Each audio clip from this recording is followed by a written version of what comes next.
once you've learnt and drilled your scale patterns, you should start putting musical phrases together against blues backing tracks. But even if you've got quite good at finding your scale notes, you may well find that the sounds you're making with them don't sound particularly like blues music.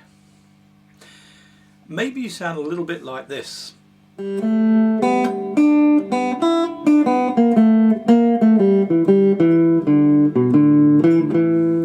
When you'd rather sound more like this.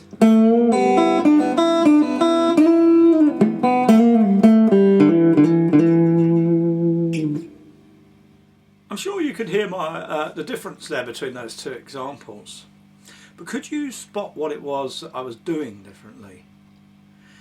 In the second example, I was simply using more technique.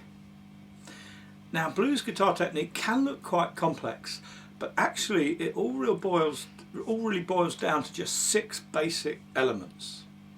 And these elements are hammer-ons, pull-offs, bends, slides, muting, and vibrato. The complexity comes from the way these techniques are put together in almost infinitely variable combinations. You could almost write a recipe book on it. Something like, take a bend, then a couple of notes later add a pull-off and a slide, then a multiple hammer-on to round it off. Put it all together and speed it up.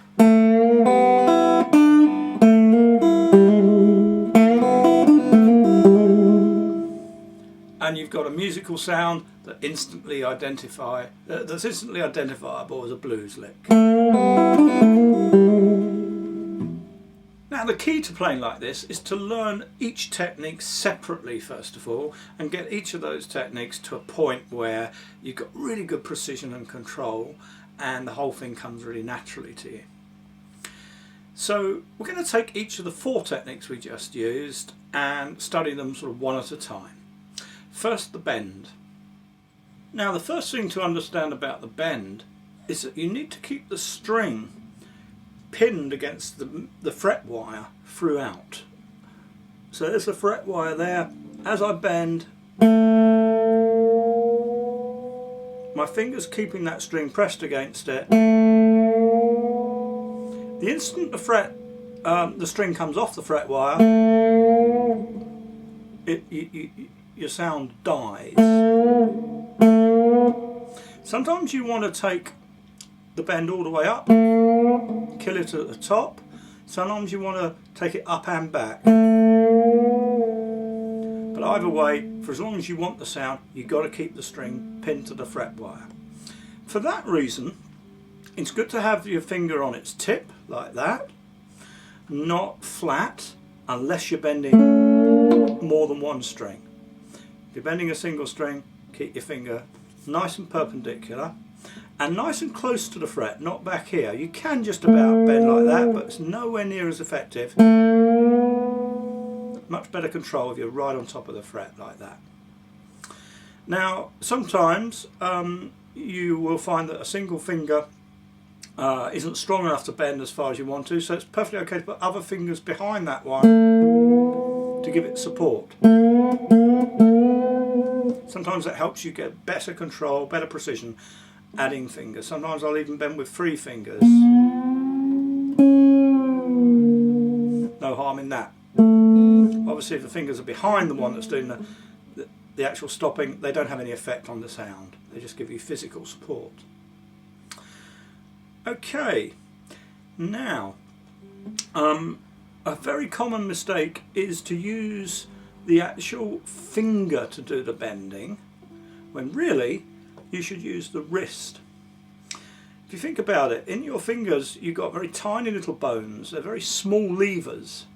In your wrist you've got nice big chunky levers, and just by the rotational action of your wrist you can get much more strength into your bend. Moving your hand like that rather than trying to do it like that.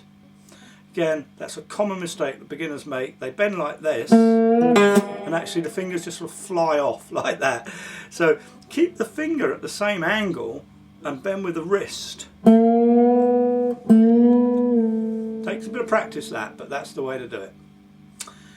Okay, now the next thing is, as you bend, you want to use your ears to govern how far you're going to bend the note. Sometimes it's critical, sometimes it's just a matter of taste. It's just a matter of what's appropriate for that lick. On this lick, I'm really bending it so it goes from this note to that note.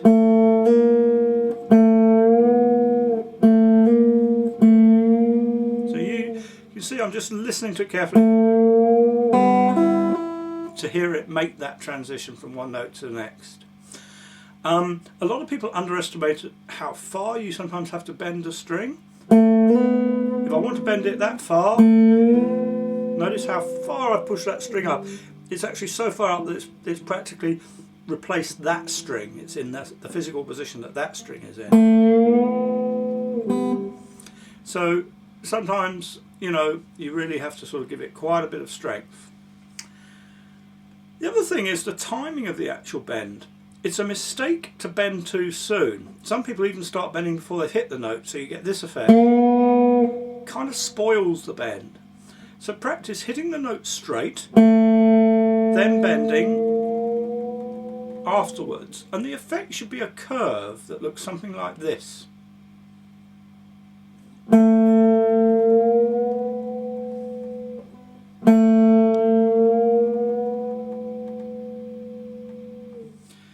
Okay, so suggest you practice that for a while until you feel like you're on top of that technique, and then see if you can work it into our sort of combination blues lick that I demonstrated earlier. And that's simply done by playing the B string and then the E string after that bend, like this.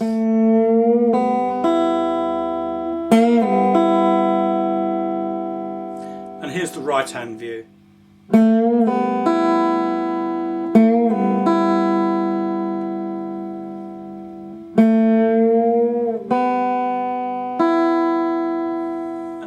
Onto the pull-off. Let's zoom in on that. One of the most crucial things about the pull-off is to get a good setup before you even execute it. So again, make sure your finger's up on its tip, make sure it's just behind the fret. And in this case we're pulling off to an open string, so the other fingers don't really matter. We just use this one finger and we just play that and pull the finger off. But very often you're pulling off to another fingered string, and again the important thing there, supposing I was pulling off from there to there, the important thing is obviously to get that finger in position first before you pull this one off, because otherwise you kind of go, oh, you know. So you want both of them down in that event. But in this case we're actually just doing it a nice easy way, pulling off from there to open. Now, timing of the pull-off is quite crucial, and can be very, very varied. If you pull off instantly, it's almost like you're really just playing that note but with a sort of edge to it. If you pull off very slowly, it's simply two notes that are kind of run together quite smoothly. And most of the time that's how you use a pull-off. It's just to sort of smooth out the transition from one note to another. A lot of beginners make the mistake of rushing the pull-off. You don't have to sort of whip this off as soon as you hit it. You know, you don't have to panic. You've got plenty of time, because actually, there's all sorts of ways in which you can impart a bit of energy to the string with the left hand, with the fretting hand, as you pull the finger off. Just by slight sideways movement. This can be quite extreme or quite subtle. Again, practice varying that to get it just right. One of the things I would say is, pretty much with all these techniques really, be very definite in your movement. Don't be too sort of wishy-washy or it just won't come off. You want to be on and then off. deliberate, definite movement of the finger. That's what gives you nice crisp sound. And the final sort of variation is that sort of scraping variation where you literally scrape the string sideways.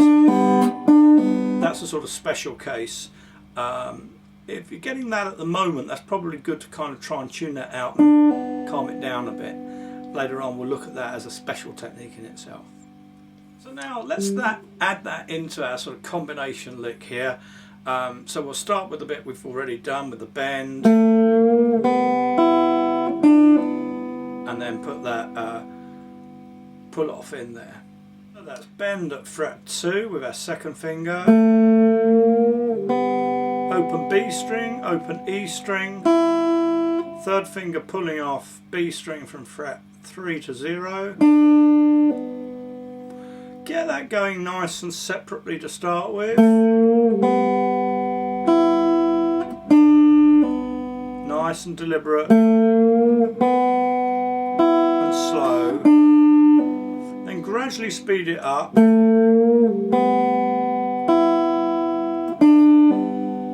And begin to get a rhythm into it.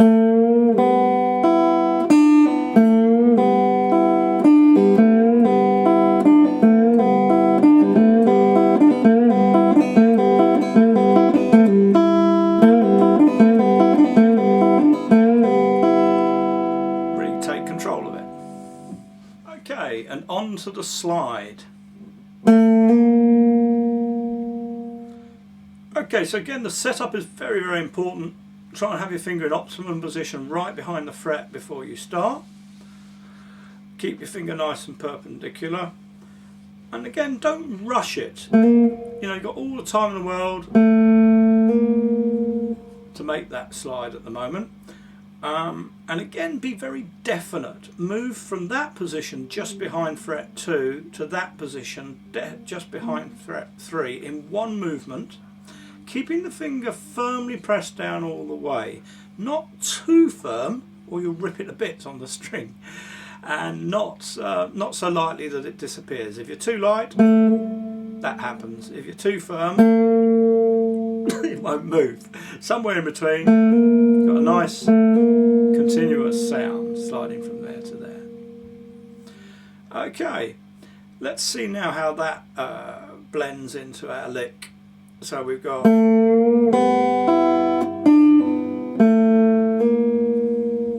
and then immediately after that we're going to hit the top open E string.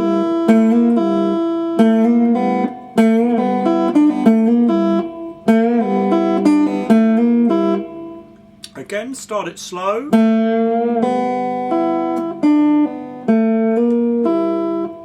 Try and get it into a rhythm.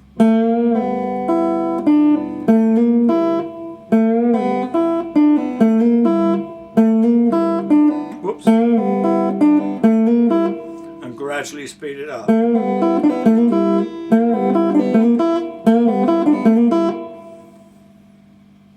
Okay, now on to the hammer-on. This is again quite similar. Again, watch your setup, be ready for it, play the string, and then hammer that finger straight on behind the fret there. Position is everything, accuracy is everything. Remember, it's called a hammer-on. You won't get away with just kind of pushing it on gently like that. You want to whack it on, and again you've got to think in terms of pinning that string to the fret wire. Nice and firm. Nice and definite movement. Now, for this lick, for our lick, we want that to be a multiple hammer-on. And again, you want to just start slowly and gradually speed it up. It's kind of, a multiple hammer-on is kind of a combination hammer-on pull-off, but you concentrate more on the hammer-on than the pull-off. In a sense, the pull-off looks after itself. So, building that all in together.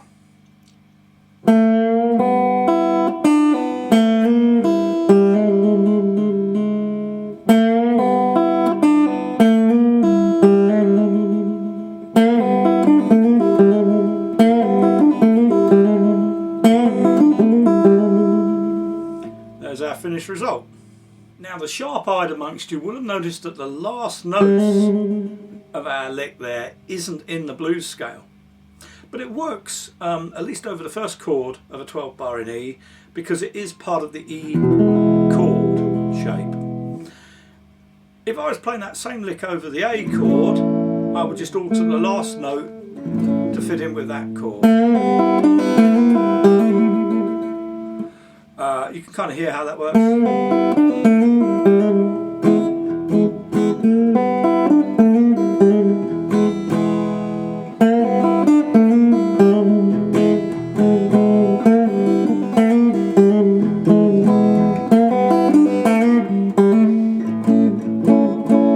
that change there? It fits quite nicely against the A chord as long as you remember to alter that last note. Now if you look in the toolbox next to the screen, you'll see you can find the tab for this together with some other licks, actually, they're part of another lesson, under the printout section of the toolbox, and you can also find the 12 bar blues backing track under the backing track section. Now I'm going to use that backing track now just to sort of play out with, because that's the next thing really, is to start getting used to using these ideas against the backing. So I hope you've had fun with that, and I look forward to seeing you in the next lesson.